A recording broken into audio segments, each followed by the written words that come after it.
My name is Barry Frechette.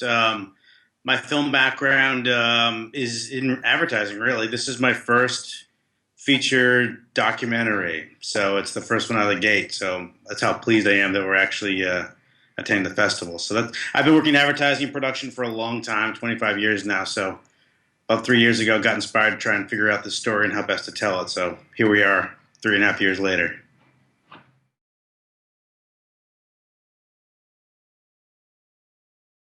For me, the influences that I deal with all the time have been telling stories through commercial work and advertising work, really short, simple stories.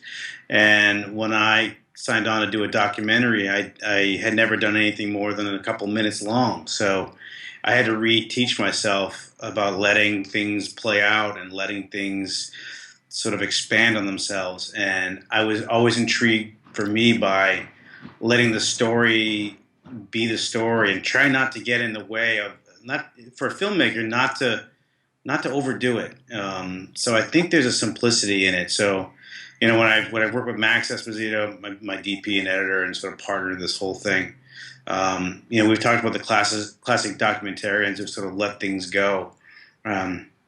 Herzog and different folks like that I think are completely interesting. But all the sort of greats for me, when I went back and looked at them, I looked at big grand storytelling, and I think that's why for me, I do like Spielberg and I like sort of the more feature side, but every one of them that you go read about, it's story first. It's about what this thing means, and I think that was a driving, almost like the lighthouse for all of us to keep our eyes focused on is don't get too tricky with what we're trying to do and sort of let the story unfold.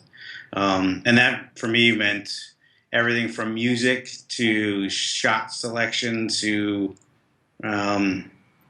lensing. So I think just letting the story play out and letting it just be what it wants to be, and just let the people be the heroes. Because for me, that's what it's all about in this film is letting them tell their story and finding the best way to capture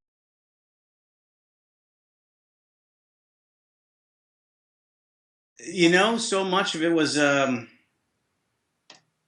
different languages. The stories about the two of the 12 Americans that were killed in Hiroshima by the atomic bomb. And obviously we spent 4 trips in Tokyo and in Hiroshima visiting. And I think not knowing how to speak Japanese was a challenge for us. We would shoot a lot and hope we got enough footage and we got the right interviews.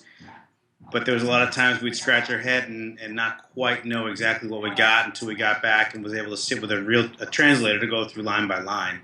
I think that was a big challenge that we had to really overcome. I think that's probably one of the biggest challenges. Dealing with a different language was a huge deal.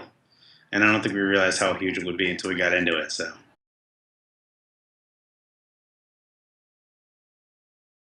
to me, there's 2 important pieces. One is the sacrifice that our veterans made, especially in looking back at the generation of World War II. They're dying away, and we're losing them. And some of the people in my film have already passed away.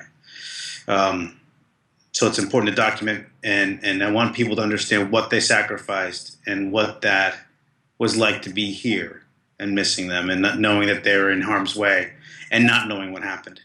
I also think the other part of it is looking 70 years later at the end of World War II and the dropping of the atomic bomb, to have a Japanese man show the kind of compassion he did for 12 Americans that died in the bombing, and to do what he did, which is have them recognized and follow up with all the loved ones and all the family members and tell them what happened.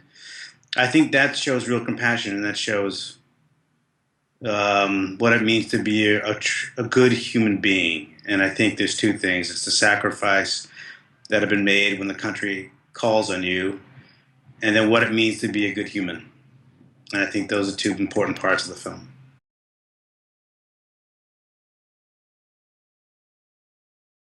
Well, I don't do this for a living. I think trying to do a film part-time at nights and weekends and on vacations has been a bit of a challenge, and a lot of folks ask me, like, so what's your next film? I'm like, well, I got to go back to work on Monday. In a good way. I love what I do, and I love the people I work with, but doing a feature documentary was never in the plans, but when this story came along, all of us decided we've got to go do it. So, I think my day job is making commercials and things, but I think my passion for a while has been this thing. So that's why I'm so excited to get down there and share it.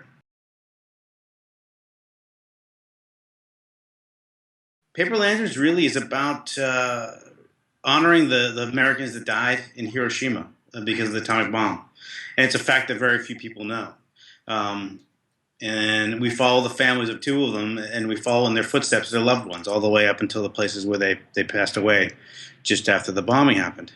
But I think the real important piece is you're looking at a man in Japan who's the key subject of our film, Mr. Mori, who spends 40 years trying to recognize these 12 Americans that, people even in his country wondered why he's going to recognize the folks that dropped the bomb on them. But it's a real compelling story, and for me, it's a real human story, and I think it's got a lesson in there that is really timeless. So that's why I think it's important to come see it.